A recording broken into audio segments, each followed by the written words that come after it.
Duas cláusulas que são utilizadas em larga escala pela maioria dos contratos, mas que não te ajudam em nada se você não souber de gestão. Mas antes de entrarmos no nosso papo de contratualista de hoje, inscreva-se no canal, curta esse vídeo, deixe seu comentário para eu saber que você está gostando das aulas e mais do que isso, deixe a sua sugestão de qual é o próximo tema que quer também conversar por aqui. Combinado? Então bora lá. Quando falamos em cláusulas padronizadas, na prática contratual, elas são muito fáceis de serem percebidas.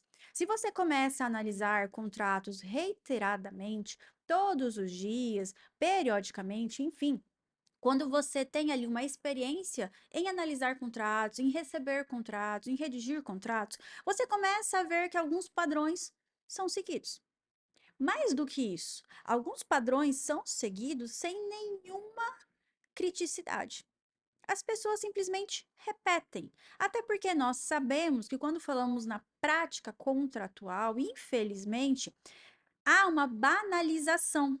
De modo que, como se qualquer um fizesse, basta abrir o seu Word, basta pegar um papel, colocar título, nome das partes, obrigações, assinar o final, pronto.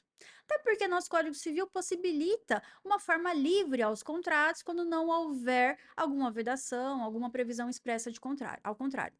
Mas vejam, não é porque nós temos certa liberdade contratual que há uma banalização, pelo menos não poderia ser. Até porque redigir instrumento por si só não é o que vai garantir sua validade, tampouco a sua efetividade, é o que se pretende. E aí, quando nós paramos para analisar essas cláusulas que se repetem nos mais variados contratos, onde você copia e cola de um contrato ali, eu peguei de um colega, eu vi que fez um outro negócio, achei legal, vou copiar. É uma cláusula jurídica, traz uma tecnicidade. Nossa, é legal, né? Vou repetir, já que tá naquele contrato, aquele contrato deu certo, vou repetir aqui também. Mas será? Será que realmente faz sentido? Então, existem algumas cláusulas que elas se repetem entre os instrumentos. E aqui hoje eu vou falar com você de duas, especialmente, que elas, eu tenho certeza que em algum momento você vai ver elas em mais de um contrato, em mais de uma vez. A primeira delas é aquela cláusula bem padrão, e assim, na maioria dos contratos você vai se deparar com ela, onde ela fala que eventual tolerância do credor ou de uma das partes para entrega, o prazo, o cumprimento de suas obrigações não originará uma novação, um perdão, uma renúncia de direitos, uma alteração tácita daquele contrato. Essa cláusula é muito comum. E a grande questão é que, ok, vejam, vamos analisá-la ponto por ponto. Quando nós pegamos essa cláusula, ela fala que eventual tolerância de uma das partes quanto à obrigação da outra. Então, por exemplo, se o seu cliente é o credor, e por ser credor, ele tem que receber da outra parte um pagamento todo mês. E aí, nesse pagamento todo mês, o credor vai flexibilizando esse pagamento. Então, era previsto para o dia 10, de repente, o devedor começa a pagar no dia 20. Um mês, ok. Eventualmente, tudo bem. Eventualmente, o credor tolera aquilo. Eventualmente, é uma vez ou outra. O grande problema aqui é quando isso se reitera. Então, foi um mês, outro mês, outro mês, outro mês. Até que passaram-se tantos meses que criou-se, vejam só, uma legítima expectativa de que o devedor poderia continuar pagando sempre no dia 20 ao invés do dia 10. O credor estava recebendo normalmente, ele não aplicava multa, correção, nem nada. Ele simplesmente ia deixando.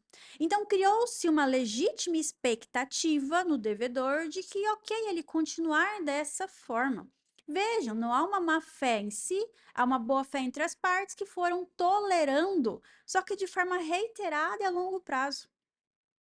Quando a gente analisa isso e vai para a jurisprudência e para a doutrina, nós começaremos a ter a suppresso e a surrectio, de modo que esse credor terá a supressão de seus direitos, onde ele não poderá mais aplicar multa e correção daquilo que ele já recebeu. Para ele voltar a receber, ele vai ter que notificar para começar ali do zero. E ainda há divergências nesse sentido. E teremos a surrectio, que é o surgimento de direitos àquele devedor, que houve ali uma alteração tácita do contrato, onde ele pôde pagar, ao invés do dia 10, no dia 20, sem correção, sem multa e assim por diante. E aquela cláusula, Laura? Aquela cláusula, não, meu contrato tem aquela cláusula. Eventual tolerância, não importa a alteração tácita do contrato. As partes assinaram, isso vale. Vejam, eventual. Por que eu falei que essas cláusulas que eu vou falar aqui com vocês hoje, elas não te ajudam em nada se não souber de gestão? Porque de nada adianta você ter um instrumento impecável, se na gestão aquilo não se ajuda. Então vejam, você pode ter o melhor instrumento do mundo, se na gestão das obrigações, onde as partes assinam e começa ali a execução das obrigações, se elas não gerem conforme está no instrumento, esse instrumento pode ir perdendo a sua aplicabilidade, de modo que, ainda que as partes não tenham assinado nada, ela terá uma alteração contratual. Ah, mas meu contrato é aquela cláusula, mas aquela cláusula previa questões eventuais, já não é mais eventual. E aí, aquela cláusula padrão que só copiou e colou dos contratos que você viu que, legal, deu certo, não ajudou em nada. Então, essa cláusula é interessante? É. Mas quando há uma gestão das obrigações após a assinatura. O que nós, como contratualistas, precisamos indicar ao nosso cliente? Entregamos o contrato, faz um manualzinho de gestão para o cliente entender, ao menos, os primeiros passos, como seguir numa gestão simples que seja, se ele não quiser te contratar para isso. Então, a gente consegue facilitar, ao menos ali, os primeiros passos do cliente nesse sentido. Esse credor, ele deve acompanhar essas obrigações de perto, de modo que atrasou, notifica, aplica correção, aplica multa. Um mês ou outro, não aplica multa, não aplicar correção, vamos negociar de boa fé, tudo bem, mas é um mês ou outro. Se você começa a ter essa prática reiterada, de modo que a outra parte começa a sempre pagar diferente, você não fala nada, a sempre cumprir daquela forma, você não fala nada, a entregar alguma obrigação específica, você não vai falando nada, e aquilo vai indo reiteradamente, sem o credor falar nada, nós teremos uma alteração das obrigações, ainda que as partes não tenham assinado nada. E aí, pegando esse gancho, nós vamos para a nossa segunda cláusula, que é uma cláusula também muito comum aos contratos de modo geral. Geral, tenho certeza que você vai ver essa cláusula em algum momento da sua prática contratual, especialmente nos modelos que você vai encontrando por aí, que é aquela cláusula onde prevê que eventual alteração das obrigações, que eventual alteração dos termos das cláusulas entre as partes só terá eficácia, só terá validade, enfim, se assinado por aditivo ou um termo específico assinado entre as partes.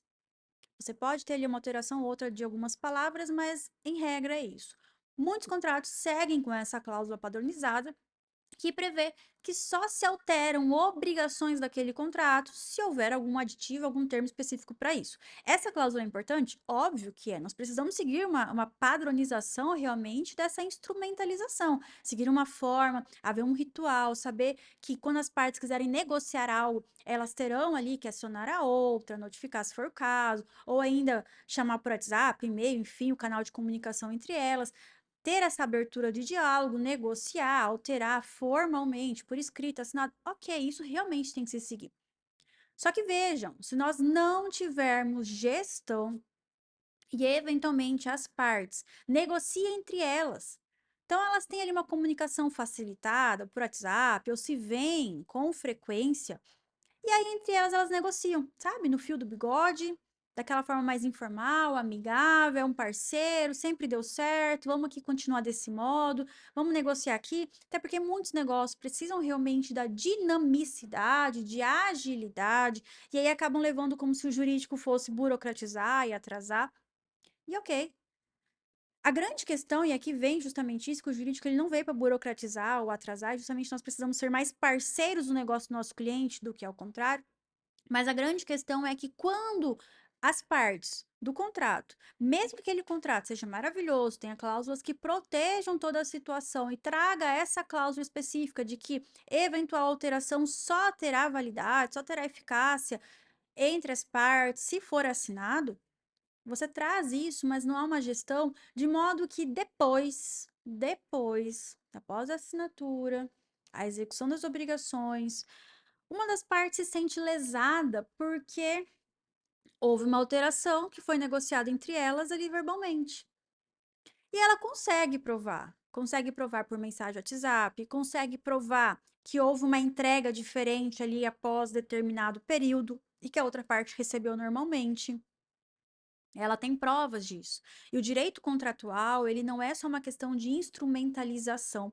Quando falamos em direito contratual, nós falamos do direito negocial em si, de modo que provas documentais, testemunhas, prints por meio de provas digitais a serem validados, e-mails e assim por diante. Quando nós conseguimos demonstrar provas que vão além daquele instrumento, nós teremos a sua aplicabilidade ao caso. E aí, de nada adianta eu ter essa cláusula se na gestão houve essa falha. E aqui eu te trago isso também para que você, se eventualmente precisar usar isso para defender um direito do seu cliente, ou para o meu cliente foi lesado porque fez uma negociação onde eles não assinaram nada, mas no decorrer das obrigações a gente consegue a gente consegue provar que alterou-se ali verbalmente, que o credor foi recebendo normalmente, como se aquilo fosse aceito, e a gente consegue comprovar que sim, houve uma alteração a partir de determinado período, e assim foi aceito. Se você consegue comprovar isso, veja, no direito contratual, a prática entre as partes, isso está previsto no nosso Código Civil, a rotina entre as partes, os costumes entre as partes, eles sobressaem ao instrumento contratual. Porque de nada adianta você ter um instrumento contratual que, no final das contas, ele não é aplicável pelas partes, ele não é executado pelas partes. Percebe? Então a gente precisa sempre caminhar junto. Um instrumento para ser efetivo precisa ter uma boa gestão. E aí de nada adianta você simplesmente sair copiando e colando cláusulas, por melhor que elas sejam, se não houver uma gestão. E aqui quando falamos em gestão, não é meramente colocar na gaveta, não é meramente ver ali o que tem que entregar ao final, qual que é o escopo principal. Não. Começa desde as cláusulas acessórias, com as obrigações acessórias, até a principal. E ali no dia a dia, na rotina, na comunicação, nas notificações, tudo isso é muito importante, porque você pode ter uma previsão contratual que no final das contas ela não é aplicada pelas partes. E aí, se for para uma justiça, se for para uma arbitragem, muda-se. Você tem uma alteração tácita. E o juiz ou árbitro, ao invés de interpretar a relação por aquele contrato, ele vai interpretar a relação pelas provas que aquela parte que se sentiu lesada trouxe e que comprovam que houve uma alteração tácita daquele contrato. Mesmo que não tenha nada assinado, mas tenha provas de que as partes, na prática, na rotina, nos costumes, nos hábitos daquele negócio, aplicavam de forma diversa.